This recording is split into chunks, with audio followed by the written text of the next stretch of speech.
Estamos de volta com a Rádio Canto de Lá, programação música do Brasil e do mundo, o nosso Canto de Lá. Hoje, feliz da vida com um delicioso dedo de prosa com Luiz Teodoro. Luiz, que história é essa de escritor? Foi um susto e uma alegria danada quando recebi o seu livro A Ponte dos Tempos, um Oh, livrão com quase 600 páginas. Fala pra gente como é que começou essa história. são quase 600 páginas mesmo. Isso aí foi depois que eu aposentei, né, Renatinho? Eu já tinha essa ideia de fazer um livro sobre as minhas experiências em Minas Gerais. E aí, o que eu fiz? Eu juntei todas as minhas lembranças, né, a maioria das minhas lembranças, né, de época de estudante em Minas Gerais, construí uma trama onde também eu perpassava acontecimentos da minha época, da nossa época, né, que nós somos da mesma geração, né, que é a ditadura militar, a luta armada, a violência, e juntei isso também com a luta estudantil, né? E por aí a gente colocou tudo num liquidificador. Esse é um livro que eu gosto bastante, rapaz. É uma saga de 5 personagens principais. E o livro, eu sempre falo assim, eu sempre aviso para quem vai ler, para o leitor, que o livro ele começa assim, são 2 histórias em paralelo, né, capítulos ímpares é uma história, capítulos pares é uma outra história, e lá, quase no final, chegando no final, as duas se encontram, né? E aí é tudo num tempo só. E aí vai a saga, né? A saga do Tunico, da Cidinha, do Ivan, do Binho, do Cacau. São personagens que eu criei e, paralelamente, também a personagens que eu criei das minhas lembranças de estudante em Ouro Preto, né? Da minha República Purgatória. E também eu criei vários personagens que participam dessa trama. O Cacau, por exemplo, é um deles. O Cacau é um dos personagens principais e ele é um estudante da República Purgatório de Ouro Preto e tem toda uma história. O Cacau é um vínculo das duas histórias que eu conto, né? E uma história começa em Belo Horizonte e a outra começa em Ouro Preto, em tempos diferentes, mas aí surge esse personagem que está nas duas histórias. E isso aí, o Cacau é uma grande ligação entre as duas histórias. E o livro vai. O livro é gostoso de se ler, né? As pessoas têm todo mundo que lê assim, tá, pô, cara, gostei pra caramba, a gente discute. É muito bom, muito prazeroso. Foi muito prazeroso para mim escrever o Ponte dos Tempos. Cara. E é interessante e aí vai uma dica disso. A Ponte dos Tempos foi um livro que me fez chorar, me fez rir, me fez ter raiva, não querer que ele acabasse. Um livro Foi espetacular. interessante, cara. Interessante porque eu tive as mesmas sensações, viu, Renatinho? Eu, quando escrevi, rapaz, eu chorei a beça num determinado, não dá spoiler aqui, mas uma coisa ligada à Cidinha, que é uma das personagens, rapaz, eu chorei, não parava de chorar. Aí Que eu tive coisa. que parar de escrever, cara. Eu tive que parar de escrever e voltar no outro dia. E eu fiquei pé da vida também com determinados personagens. Como é que o cara pode fazer isso? Mas, pô, peraí, Sim, o cara fez, fui eu que escrevi. Então eu já estava pirando, cara. porque mistura tudo, né, Luiz? Você começa, você passa, deixa de ser um escritor para ser um dos personagens espectador da história, né? O personagem sai de você, cara, e começa a te questionar. Você começa, porra, cara, como é que acontece isso? E aí você, às vezes, se confunde. Eu vou em Ouro Preto fico pensando em uma determinada pessoa. Não, cara, isso aí é um personagem. Isso aí não é um cara não. Por quê?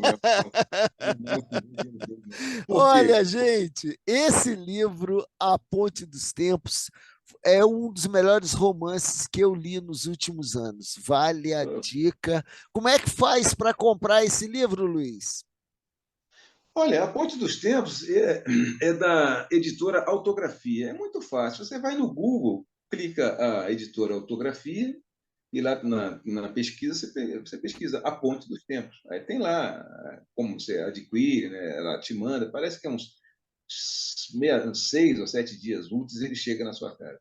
Ah, Entendeu? que legal. Eu também tenho alguns ainda aqui, cara, porque eu pedi mais para a editora, chegou para mim. Qualquer coisa, Certo. é só me mandar um zap que a gente conversa. Tá certo. E eu vou ficar falando isso na rádio também. Como é que foi a reação dos seus amigos de Ouro Preto, principalmente os da República Purgatório, quando leram A Ponte dos Tempos? Pois é, cara, foi bacana, rapaz. Muita gente, inclusive dois deles, um deles foi um revisor, um cara, um sujeito bem bacana, o Firmino, foi um revisor do livro. Então foi bacana porque ele me deu muitas dicas e tal, olha, isso aqui está assim, aqui está assado, e eu pude melhorar assim com as dicas de um próprio estudante que viveu as mesmas coisas que eu, né? Mas assim, eu não coloquei fulano e ciclano como o fulano e o ciclano no livro. Eu Sim, sim, condensei vários. Eu tenho vários amigos. Eu tenho um amigo A, B, C e D, e o A, B, C e D eu fundi num personagem E, entendeu? Que ele tem certo. várias coisas Então, quem conhece o sujeito sabe, pô, isso aí é típico do fulano, isso aqui é típico do fulano. Mas eu tive que encaixar isso porque eu tive que adequar os personagens à trama, né? Porque a trama principal, a saga principal é do Binho, que é um rapaz de Ouro Preto, ouro pretano, nativo, né?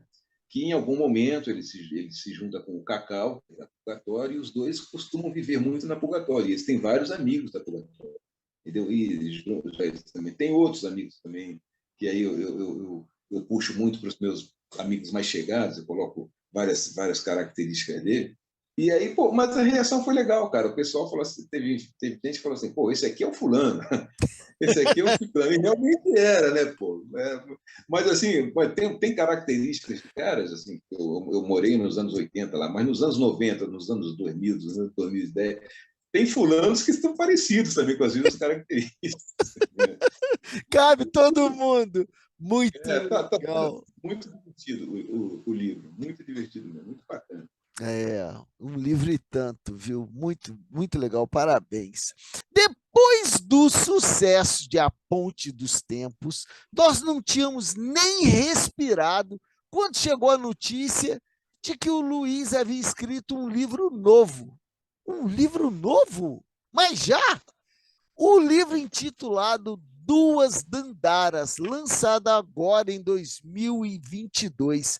Lulinha, fala desse livro para a gente. Qual é a temática dele? Conta para a gente aí. A Duas Andaras foi um ano depois, né, do lançamento da Ponte dos Tempos. Eu fiquei em casa também pela pandemia, né, não fazendo nada, falei, vou escrever. E já tinha muita ideia de fazer uma coisa, assim como eu fiz para Ouro Preto com coisas de Minas Gerais, eu queria fazer também coisas do Rio de Janeiro, onde eu vivi. E aí me deu uma vontade de escrever sobre isso. E eu lembro que na mesma. Rapaz, impressionante. O dia que eu comecei a escrever foi o dia que eu ganhei do meu filho um uísque. Um uísque que aí eu ficava sempre também mesmo tomando isso. Aí eu comecei a ler o rótulo do uísque e me deu a ideia de começar o livro falando do uísque. Porque era um personagem que gostava de uísque. Então Aham. eu cito o rótulo do uísque que eu ganhei do meu filho, que são as primeiras palavras do livro. E aí o livro fala de um sujeito que, tá, que começa a relembrar de fatos de 26 anos atrás. E há 26 anos atrás ele conheceu várias pessoas e teve vontade de escrever sobre essas pessoas, né? E daí a trama vai, os 26 anos, né? E a trama é uma saga que tem, eu não vou dar spoiler, mas as Duas Andaras tem cinco ou seis personagens principais, que é a Preta, a Feliciana, o Gil, a Dora, o Josué, são pessoas que narram a luta do povo negro nas favelas cariocas. Nossa. E o que acontece? Essa luta, eu faço um recorte desde do golpe militar, de 64. E aí eu falo sobre as lutas do Morro e as lutas contra o regime militar. Não. E faço um paralelo sobre o que queriam os movimentos armados no Brasil e o que queriam os movimentos morros. E aí é uma crítica do que as bandeiras do movimento armado não enxergavam o movimento do morro, entendeu? Você vê que no Brasil até tem uma passagem que diz que acabou a tortura no Brasil. Bom, acabou a tortura no Brasil o pessoal que era branco que lutava na luta armada do Brasil. Uhum. Agora, os negros continuam apanhando direto nas penitenciárias, as quais grande percentual são de negros. Então, Sim. a violência ainda impera. E isso aí é muito explorado no livro, entendeu? E, paralelamente a isso, tem umas tramas também. O livro termina no ano 2022. Nossa, é muito impressionante. Eu ainda não comecei a ler o Duas Dandaras, que eu estou terminando de ler um livro chamado Pretagonismo. São vários escritores negros contando alguma história, cada um conta uma história. Rapaz, mas se você tiver a oportunidade de ler também A Sociedade Desigual, do Mário Sim, Teodoro, você sim, vai ver que Duas Andaras é só um case desse sim. livro do Mário, que para mim é um dos maiores livros já escritos dessa temática no Brasil. Esse livro foi feito pela Companhia das Letras, né? E está aí à venda, está vendendo para caramba, é um livro muito bom. E ele fala exatamente isso. Você falou uma coisa que está lá no livro do Mário. E Sim, muitas coisas que estão no livro do Mário eu pensei para colocar no meu livro, sim, né? sim, Essa coisa que o Brasil, cara, o Mário fala lá que o Brasil é um país que foi feito, desde as caravelas, ele foi moldado para ser desigual, sim, é né? verdade. Não existe igualdade no Brasil. O Brasil é desigual. E como foi moldado para ser desigual, existe a elite. E a elite existe elite porque existem os explorados. E é isso que move o Brasil, né? Essa que é a principal engrenagem do Brasil. Que E coisa dentro desse aspecto, nesse cenário, é que vem as duas dandaras, né? Que é boa. exatamente a parte a parte não favorecida, a parte que vive nos morros. Até no livro do Mário ele cita, poxa, ninguém está aí para gente, ninguém está aí para o povo negro. Você viu você está preocupado com a vozinha de 90 anos que está lá no final do morro, lá em cima. Como é que se ela passar mal, como é que ela vai fazer? É. Como vai chegar lá embaixo? Isso aí isso me chama muita atenção nessa sociedade desigual do mar. Então, eu tentei explorar isso no meu livro. Nossa, como tem uma música do Chico Buarque que ele fala isso para esse povo até o Cristo está de costa, porque o Cristo Pois é, cara. Redentor vê o lado bonito, né? Exatamente. A trama das duas andadas também, vê o Cristo de Costa. Não é o Cristo que olha para você e te abraça, não. É muito louco isso. Lulinha, deixa eu te perguntar um negócio. Eu estava assistindo um documentário outro dia do Manuel de Barros e ele diz que ele não sabe o que que é inspiração. Para ele, as palavras o procuram e ele as reúne para virar poesia. Como é que é seu processo de criação, Luiz? Como é que você faz isso? Porque não é possível, cara. Não é possível. As histórias são muito concatenadas, faz sentido. Por isso que emociona a gente. Rapaz, olha, que inveja que eu tenho do Manuel de Barros, viu, cara? Quisera eu que as palavras me procurassem. Eu ficaria sentado e eu falaria assim: venham palavras, venham até a mim palavras. Cara, que diferença. Para mim, não, rapaz. As palavras me fogem. Às vezes, assim, eu me lembro muito uma música que eu fiz com Kleber Quintão, um dos maiores compositores, para mim, de Brasília, que é meu parceiro. Nós fizemos uma música que é o Soneto. E, rapaz, eu falo, a letra é exatamente isso, a dificuldade de você achar a palavra. Você sabe aquele jogador de futebol que pensa como deve ser feito, mas não faz mais? Sim, Então, rapaz, é a questão da inspiração, aquele poema que você nunca escreveu, aquele poema que ainda está dentro de você, que ainda não saiu, aquela palavra. Então, isso aí, cara, eu exploro muito também. Eu me lembro que tem um personagem na Ponte dos Tempos que eu falo sobre isso. Um sujeito que vive procurando, aliás, é um dos personagens principais, que é um cara que ele é ladrão de poesia. ele não consegue ser poeta e pega a poesia dos outros, né? Isso é impressionante. Então, é aquela poesia que passa na sua frente, mas você não consegue segurá-la.